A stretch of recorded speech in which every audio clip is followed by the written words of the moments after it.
네, 분단 이후 세 번째 남북 정상회담이 다음 달 27일 개최됩니다. 스타일이 확연히 다른 문재인 대통령과 김정은 위원장이 어떤 수싸움을 벌일지 벌써부터 궁금해지고 있습니다. 내일은 가수 조용필 씨 등 우리 측 예술단이 평양 공연을 위해 방북합니다. 이 시간 신범철 국립외교연구소 박원곤 한동대 국제지역학 교수 두 분 모시고 정상회담과 비핵화 전망 등에 대한 얘기 나눠보도록 하겠습니다. 안녕하십니까? 네, 안녕하십니까? 어서 오십시오. 예. 자, 정상회담 얘기에 앞서서요. 내일 출발하는 우리 예술단 평양 공연 얘기부터 잠시 좀 하고 가겠습니다. 가수들도 이제 가서 공연하고 태권도 시범단도 같이 가서 공연하지 않습니까? 두 번을 공연을 하게 됩니다. 북한 측의 어떤 취향들 또 북한 측이 좀 우리 측이 요구했던 부분들이 많이 반영이 됐다는 게 지금 흘러나온 얘기거든요. 공연 어떻게 성황리에 좀 잘 될 것으로 보십니까? 예, 전 잘 될 거라고 생각합니다. 죄송합니다. 기본적으로 북한 측이 좋아하는 음악은 멜로디가 있는 음악, 그러니까 우리로 따지면 좀 어른들이 들으시는 음악 그런 걸 좋아하는 것 같습니다. 그런 것은 이제 어떻게 보면 우리 정서에 아주 부합하는 부분이 있기 때문이라고 생각하고요. 그런 쪽으로 공연이 되고 이런 공연은 많으면 많을수록 좋다고 생각합니다. 왜냐하면은 이 공연 한 번으로 남북 관계가 개선된다? 그러진 않을 겁니다. 상당히 어렵겠지만 이런 것들이 계속 반복되고 교류가 활성화됨으로써 서로가 서로에 대한 이해의 폭이 넓어지고 그런 것들이 사실 장기적으로 진정한 신뢰 구축의 의미를 지닌다 그렇게 생각합니다. 두 번의 공연 중에 저희들이 좀 재밌게 좀 봐야 될 거라가 있을까요? 어떤 점이 좀 재밌을까요? 저는 레드벨벳의 공연이 굉장히 기대가 되는데요. 어떤 점에서 왜냐하면 레드벨벳은 우리 한국을 대표하는 한류의 그런 여성 아이돌 그룹 아닙니까? 이 한류 문화라는 것이 지금 한국뿐만 아니라 전 세계적으로 심지어는 유럽과 북아메리카까지도 지금 계속 확장이 되고 있는데 과연 우리 동포인 북한에서는 이것을 어떻게 받아들일 것인지 저는 이것이 민족의 동일성에도 굉장히 중요한 부분을 차지하고 특히 이제 젊은 세대들이 앞으로 이 민족을 이끌어 나가야 되는데 얼마만큼 공감을 할 수 있을까? 우리 신범철 교수 얘기한 것처럼 나머지 노래들은 사실은 조금 장년층, 중장년층에게 공감이 가는 노래인데 이 젊은 세대가 받아들일 수 있는 노래의 그런 특성으로서 레드벨벳의 공연이 전 주목이 됩니다. 두 번의 공연 중에 최소 한 번은 김정은 위원장 또 리설주가 같이 와서 부부가 관람할 수 있는 그런 모습도 저희들이 볼 수 있을까요? 좀 조심스럽게 예측을 합니다만 저는 참석을 관람을 할 가능성이 있다라고 봅니다. 왜냐하면은 역으로 지난번에 북한 예술단이 왔을 때 우리 대통령 부부도 와서 봤고요. 또 특히 남북 관계에 대해서는 김정은 위원장의 그런 아주 확고한 의지가 있습니다. 그리고 공연 예술단이 와서 하는 것 정도는 충분히 와서 볼 수가 있다. 그것이 또 북한의 입장에서는 자신들이 보통 국가다라는 것을 또 이설주를 대동하고 나타나는 것이 그런 선전 효과도 분명히 있다고 생각합니다. 알겠습니다. 실시간 현장 중계는 어렵더라도 시차를 두고 저희들이 녹화, 공연 상황을 좀 볼 수 있지 않나 싶어요. 재밌는 이야기들이 많이 나올 것 같습니다. 자, 우리 정상회담 얘기 좀 하겠습니다. 어제 이제 고위급 회담을 했죠. 그래서 날짜를 확정을 했습니다. 다음 달 27일입니다. 그렇죠? 그래서 이제 어제 회담이 좀 빨리 진행이 됐다. 그래서 여러 가지 의견 조율도 많이 했었던 것 같은데 이제 28일 정도 남았지 않습니까? 회담까지 어떤 준비를 좀 해야 됩니까? 물론 이제 그 사이에 여러 가지 접촉도 있을 것 같아요. 준비를 위한. 일단 준비하는 것은 이제 합의된 사항이 있습니다. 그러니까 의전, 경호, 보도 관련해서는 4월 4일에 만나고 통신에 관해서는 4월 중에 만나고 지금 저희가 의제 이야기를 꺼내니까 북측에서는 좀 더 포괄적으로 얘기하자고 했는데 서로 합의된 것은 아니고 4월 달에 추가적인 고위급 회담의 가능성이 있는 거고요. 그러니까 의제와 행사 진행 앞으로 준비를 해야 되는 것이고요. 가장 중요한 것은 역시 모든 것은 핵으로 귀결되는 것처럼 이 핵 문제에 있어서 과연 어떻게 의견을 좁힐까. 왜냐하면은 결국에 정상회담이라는 것은 최종 단계에서 양측 정상들께서 이렇게 합의를 하는 거지만 그 과정에서 공동 합의문이나 이런 것은 사전에 준비를 합니다. 그렇기 때문에 의제가 정해지면 그 의제에서 어떠한 합의를 낼 것인가 공동 합의문 준비 작업도 이렇게 초안 같은 건 시작을 큰 틀의 하거든요. 윤곽은 이미 나온다는 그렇습니다. 거죠. 의제가 정해지면 그 의제별로 이제 어떠한 합의를 낼까 같은 건 사실 실무선에서 논의가 되는데 아주 중요한 부분, 북핵 부분 같은 경우는 블랭크 가로를 열어놓고 다 워딩을 만들 거라고 생각하지만 그런 부분에 이제 준비도 진행해야 되는 것이고요. 또 동시에 양측에서 서로 준비를 할 겁니다. 저희 문재인 대통령께서도 그런 각 의제별로 어떻게 북측을 설득할 것인가 그런 예. 부분에 있어서 공부도 하실 것이고 김정은 위원장도 그런 준비를 하고 있을 거라고 생각을 해야 됩니다. 예. 그렇기 때문에 북측에서 예상 질문이 들어올 경우 우리는 어떻게 답하고 우리가 비핵화 부분에서 북측을 어떻게 설득하고 아주 복잡한 시나리오 하나하나까지 우리가 답을 가지고 있어야지 짧은 시간 하루밖에 안 되기 때문에 물론 필요에 따라서 정상회담은 얼마든지 정상 간 합의에 따라서 연장이 될 수 있지만 예, 예. 일단 기본적으로 하루라고 볼 때 시간이 좀 제한된다는 측면에서 예. 사전 준비가 필요하다 그렇게 생각합니다. 그 북한 매체 같은 경우는 정상회담 개최 소식을 이제 보도를 했는데 시기나 장소 이런 건 언급이 없었습니다. 뭐 이거는 어떻게 봐야 됩니까? 뭐 내부 사정 때문에 그렇다. 뭐 통일부는- 엊그저께 이제 처음으로 발표가 됐죠. 벌써 뭐 남북 정상회담이 그 합의가 된 지 꽤 오래됐는데 발표가 된 거고 여전히 미북 정상회담에 대해서는 공식적으로 입장이 발표가 되지 않고 있는 상황입니다. 뭐 결국 그 북한의 입장에서는 남북 정상회담이 미북 정상회담보다는 훨씬 부담이 덜한 건 사실이죠. 뭐 일단 의제를 지금 정하지 않겠다라고 우리 측에서 뭐 큰 의제가 세 개는 있습니다. 뭐 비핵화 문제 얘기하겠다 했고 또 평화 공존 그리고 남북 관계 개선. 그렇지만 이제 핵심적인 의제는 아직 정하지 않고 모든 걸 올려놓고 한번 얘기를 해보겠다. 그렇기 때문에 북한 측에서도 남북 정상회담에 대해서는 좀 부담이 덜 하죠. 그래서 그건 이제 북한 주민들한테도 알리는 것이 충분히 가능한 일이고 또 김정은의 신년사에서 이미 올해를 남북 관계의 사변적 해로 만들겠다라기 때문에 북한 주민들한테 와닿는 충격은 훨씬 덜할 겁니다. 예. 다만 이제 그보다 사실은 더 중요한 것은 미북, 북미 정상회담이죠. 그것에 대해서 뭔가 북한의 나름대로의 또 입장 표명이 필요한 것이고 또 그것에 어떤 효과를 보려면 당연히 북한이 지금 추진하고 있는 노선의 변경도 검토가 돼야 되는 거고 비핵화를 포기하는 이제 병진 노선을 말씀드립니다만 이제 그런 것들에 대해서는 여전히 시간이 필요하고 내부적으로 의견을 조정한 그런 것이 예. 준비가 돼야겠죠. 신 교수님, 그 지난번에 이제 우리 특사단이 평양에 갔을 때 합의한 내용들 중에 하나가 이제 한라인 설치 아니었습니까? 근데 이제 어제는 이 문제가 논의되지 않나 봐요. 그 기술적인 부분들이 굉장히 많이 또 어려운 부분도 분명히 있어 보이는데 자 어디다 어떻게 설치하는 게 한라인인가요? 이게 기본적으로 북한에는 주석궁에 그리고 우리는 청와대에 설치가 돼야죠. 그렇기 때문에 양국 정상 간, 양국이라고는 하지 않죠. 양측 정상 간 한라인이라고 이렇게 얘기하는 건데요. 뭐 지금 남북 간에 통신선이 있습니다. 판문점에 통신선이 있고 또한 그 개성공단 측에 하나가 더 있는데 어느 측을 연결할 것인지 그리고 보안은 어떻게 유지할 것인지 그런 약간 복잡한 기술적 문제가 있을 겁니다. 예. 이제 그 부분에 있어서 지금 어제 고위급 회담에서는 통신 관련해서 이야기를 하겠다고 했는데 그것이 한라인에 대한 것인지 예. 아니면 정상회담에 관련된 보도를 위한 통신인지는 분명하게 식별하진 않았어요. 정상회담 전에 이게 설치가 가능할까요? 뭐 준비를 하면 충분히 가능하다고 생각합니다. 기존 선에 보완을 하고 연결하는 문제가 있기 때문에 예, 예. 그렇기 때문에 가능하다고 생각하고 저희 측에서는 이왕이면 정상회담 개최 전에 통화라도 한번 하고 가면 소위 말하는 아이스 브레이크 예. 분위기를 갖다가 이렇게 좋게 그래요. 상대의 만드는데 목소리는 듣고 갈 수 있잖아요. 도움이 될 수 있겠다 그런 생각을 해봅니다. 예. 그리고 이제 27일 날은 회담이 사실은 이제 분단 이후에 세 번째 횟수로는 그렇잖아요. 근데 이제 어제는 이걸 뭐 3차 정상회담이라고 특정 규정을 하지 않았습니다. 그냥 2018 남북 정상회담 이렇게 했는데 왜 그렇게 했는지에 대해 또 의견이 좀 분분한 것 같습니다. 앞으로 뭔가 있을 어떤 그런 여지를 좀 두고 긍정적인 부분이다. 그러니까 뭐 정례화를 할 수 있기 때문에 이런 걸 이렇게 규정을 했다. 이런 이야기도 나오는데 어떻게 보세요, 교수님? 뭐 그런 뜻이 분명히 있다라고 생각합니다. 조명균 통일부 장관이 얘기한 것은 일단 남북회담은 몇 차 차수를 정하지는 않는다라는 거죠. 예. 뭐 그 얘기도 틀린 것이 아닌 것이 뭐 해외 외국의 사례 같은 경우에 보면은 정상간이 많이 모이는데 또 이렇게 정부도 바뀌는데 그걸 한 번, 두 번, 세 번 그런 식으로 차수를 얘기를 하지는 않습니다.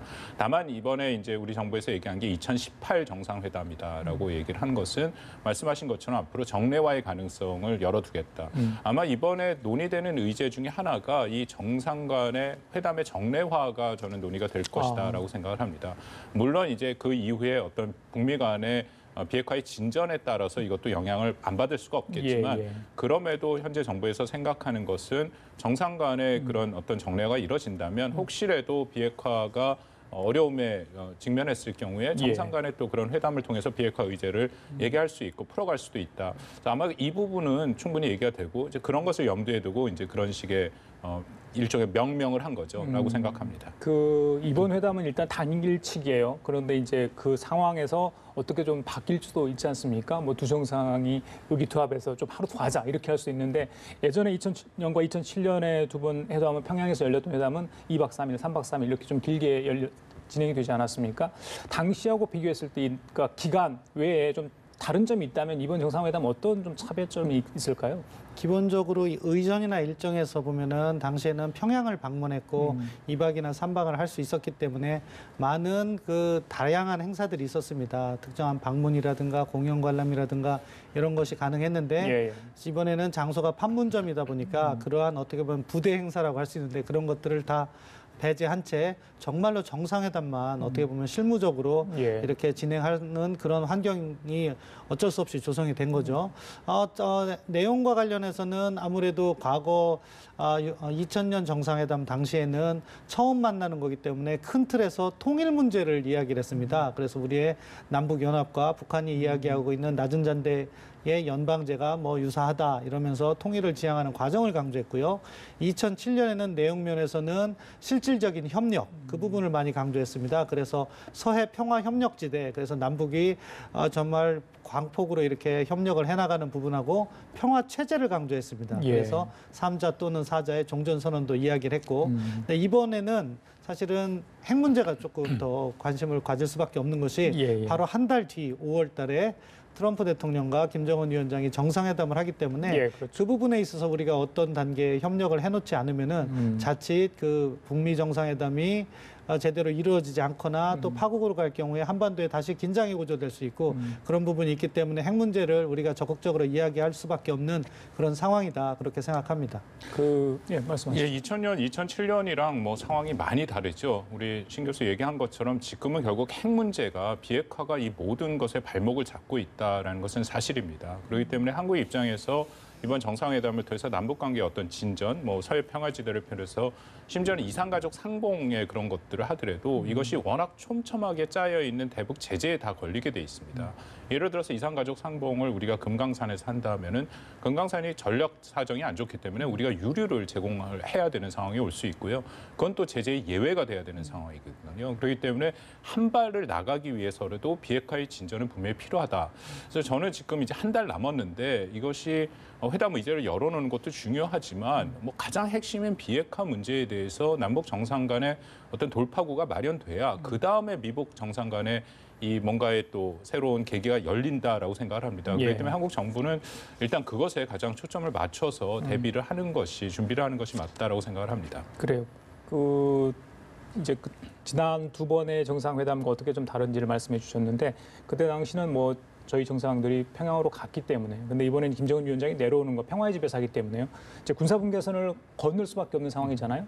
자, 더보로 아니면 차량으로 여러 가지 의견이 좀 나오고 있습니다만 박 교수님께서는 어떤 가능성이 있다고 보세요? 일단은 저는 차량으로 올 가능성이 조금 더 높지 않을까. 평화의 집까지. 그렇죠. 예. 왜냐하면은 뭐 평양에서 판문점까지는 2시간 차량이고요. 또 72시간 다리를 건너서 오게 돼 있습니다. 근데 도보로 걷는다라는 것은 상징적인 의미가 있죠. 그래서 이미 우리 그 노 대통령의 자서전에서 밝혔습니다만 그 전에 노무현 대통령이 넘어가는 그 일부러 상징성을 하기 위해서 노란 페인트를 걸어서 넘어갔다. 그럼 한국 입장에서는 그런 상징성의 의미가 있지만 과연 북한 입장에서는 그런 상징성을 원할 것이냐.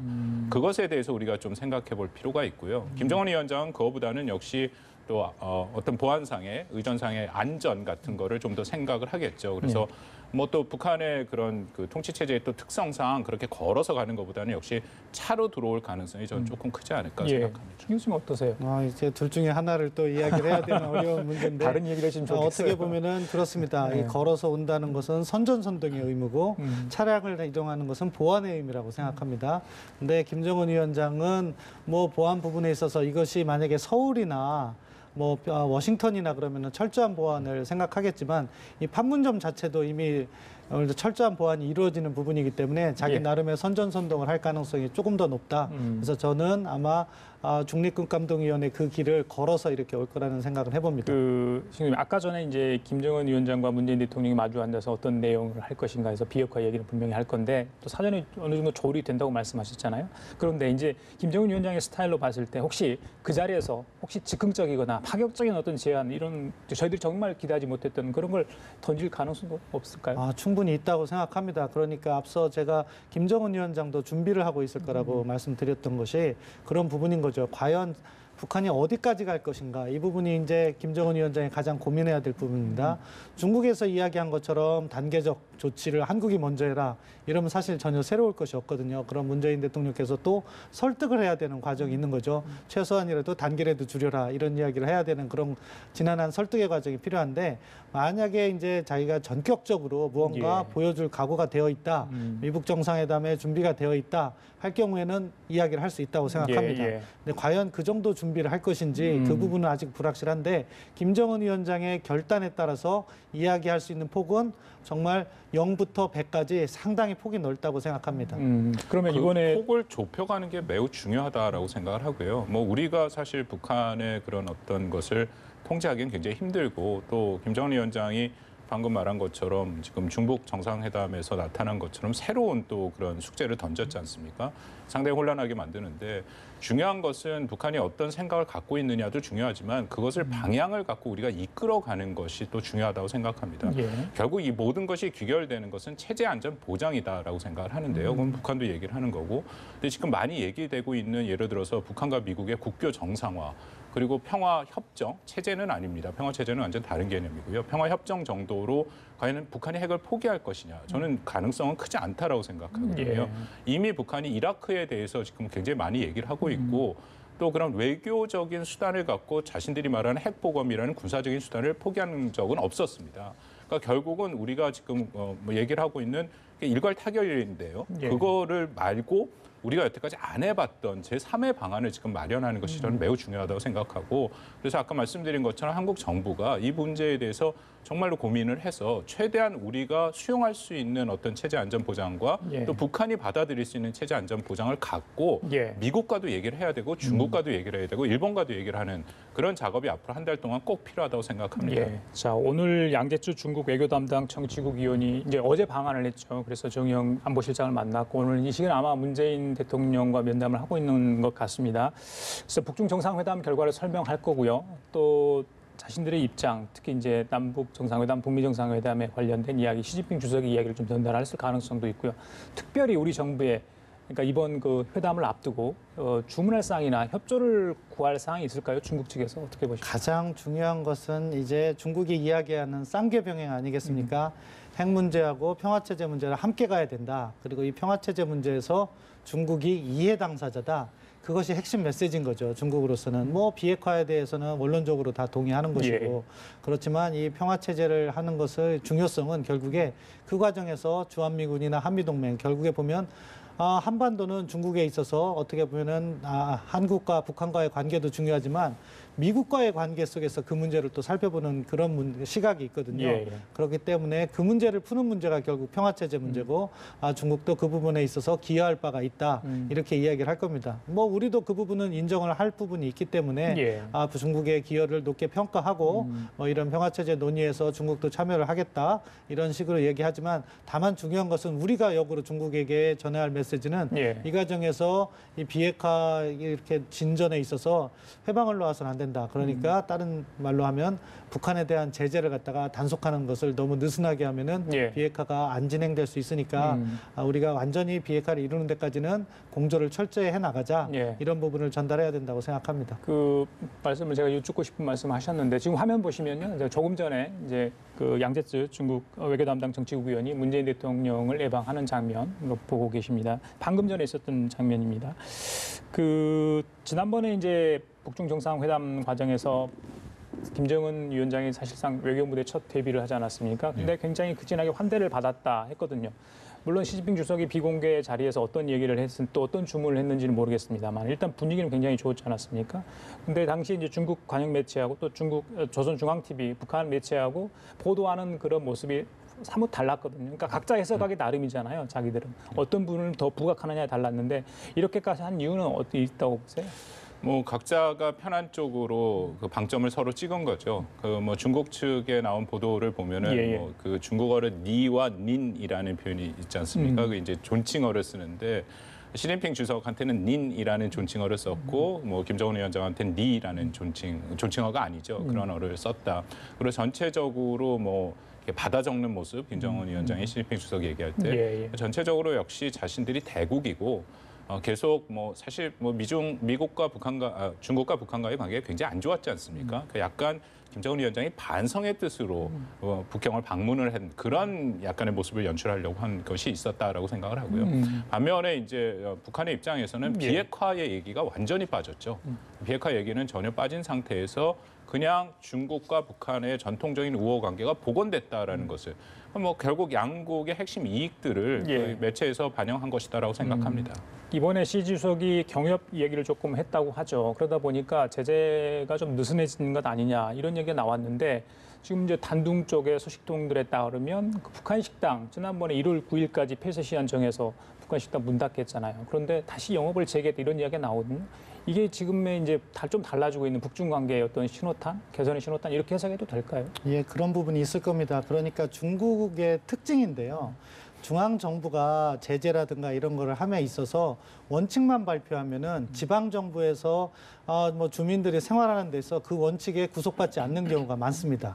그것을 단속을 하기 시작해야지 그때서야 영업점을 닫거나 거래를 하지 않거나 그런 부분이 또 중국의 특징인데 지금 상황에서 마치 이렇게 이제 김정은 위원장 방중 이후에 그러한 협력이 이루어질 것 같으니까 그러한 단속이 안 될 거라는 예단을 하고 또 사실은 제재라는 것이 북한만 아프게 하는 것이 아니라 중국도 아프게 되는 겁니다. 왜냐하면 거래를 못하니까 그렇죠. 기업소가 문을 닫고 상점이 문을 닫으니까 그 부분에서 그 기업을 운영하거나 상점을 운영하는 측에서는 이것이 좀 약화될 것 같으면 다시 하고 싶겠죠. 그런 부분이 사실 어떻게 보면은 제재 이행에 있어서의 예. 그 어떻게 보면 함정이라고 생각하는데 예. 그런 분위기가 조성될 거라고 생각합니다. 그렇기 때문에 우리는 그것을 조금 더 이렇게 다독이고 예. 중국하고 같이 간다. 그런 부분을 잘 설득을 해야 될 필요성이 있고요. 지금 북한의 입장에서는 아무튼 보다 전략적으로 유리한 상황을 조성하려고 할 겁니다. 비핵화 의지가 있던 비핵화 의지가 없던 아무튼 자기들에게 보다 유리한 환경을 조성을 해야 되는 거죠. 따라서 중국뿐 아니라 러시아도 갈 수 있고 그러면서 자기들이 국제적 고리에서 탈피를 하려고 하는데 이러한 고립을 조금만 더 가지고 감으로써 예. 비핵화까지 약속받은 다음에 풀어주는 그런 지혜가 필요하다. 그렇게 생각합니다. 알겠습니다. 자, 최근에요. 저기 한미 FTA 재협상 때문에 우리 기업도 우리 정부 얼마나 마음을 졸였습니까? 그런데 최근에 이제 타결이 됐다. 그리고 양국 정부가 이렇게 입장까지 발표를 했는데 트럼프 대통령이요. 이 한미 FTA 협상과 북미 협상을 연계하는 발언을 어제 했습니다. 그렇다 보니까 이 북미 협상 이후에 한미 FTA 협상의 어떤 최종 결과물이 나올 수 있다. 그러니까 좀 미뤄질 수 있다. 이런 이야기까지 지금 했단 말이죠. 깜짝 놀랄 일이에요. 이걸 어떤 시각에서 이런 이야기를 했을까요, 박 교수님? 이게 뭐 오하이오에서 선거 유세 지원 연설 나가서 했는데요. 저도 그 장면을 조금 우리 전에 리포트로도 나왔습니다만 트럼프 대통령이 그 사전에 쓰여진 각본 프롬프터를 보고 얘기를 한 게 아닙니다. 그러니까 즉흥 연설이죠. 자, 아마 이것은 뭐 사실 논리적으로도 좀 귀결이 안 됐지 않습니까? 왜냐하면 한미 FTA는 FTA이고 이것을 통해서 뭔가 북한에 영향력을 미치는 것만 말이 되는데 한국에 영향을 미치겠다라는 것은 글쎄요. 현재로서는 한미 동맹이 잘 작동을 하고 협력이 작동하는 상황에서 예. 뭔가 어떤 레버리지와 영향력을 얘기한다는 것은 논리적 귀결로 맞지는 않다라고 생각을 하고요. 제 판단에는 이제 트럼프 대통령의 머릿속에 이제 한국 문제, 한반도의 문제는 늘 두 가지가 있습니다. 하나는 한국이 갖고 있는 무역 흑자. 이제 그것을 어떻게 줄이고 그 미국에서 시장을 확대시킬 것인가. 이제 그 생각이고 또 하나는 북한 핵 문제죠. 그렇죠. 그러니까 두 가지를 생각하다가 즉흥적으로 나온 좀 그럴 가능성이 크지 않을까. 예. 앞으로 이제 그 아마 정부 당국, 미국 정부 당국 행정부에서 예. 그것에 대한 아마 후속적인 설명이 있을 것입니다. 무리하게 연계했는지 잘 모르겠습니다. 뭐 덧붙일 말씀 예, 있어요? 뭐 잠깐. 트럼프 대통령의 특징이라고 생각합니다. 나토, 유럽 동맹국에 대해서도 그런 압박을 많이 했습니다. 그러니까 한국이라는 동맹 파트너에서도 미국 편을 들어라 하는 무언의 압박이라고 생각하고요. 예. 트럼프 대통령의 일종의 블러핑도 있으니까 우리가 너무 거기에 끌려다닐 필요는 없다. 그렇죠. 결국에는 지금 다 그 실무진이 조율해서 서로 윈윈 합의를 만들어 놨는데 이거를 다시 깬다? 그럼 그 다음에는 어떻게 할 건지 대책이 없기 때문에 함부로 그렇게 하기는 어려울 것이다. 다만 트럼프 대통령의 그런 협상 전략을 잘 이해해야 되고 이번에 북한 문제에 임하는 트럼프 대통령의 어떻게 보면은 방식 그런 것도 우리가 잘 이해해야 된다 생각합니다. 예, 알겠습니다. 자, 지금까지 신범철 국립외교원 교수, 박원건 한동대 국제지역학 교수와 함께 얘기 나눠봤습니다. 말씀 잘 들었습니다. 예.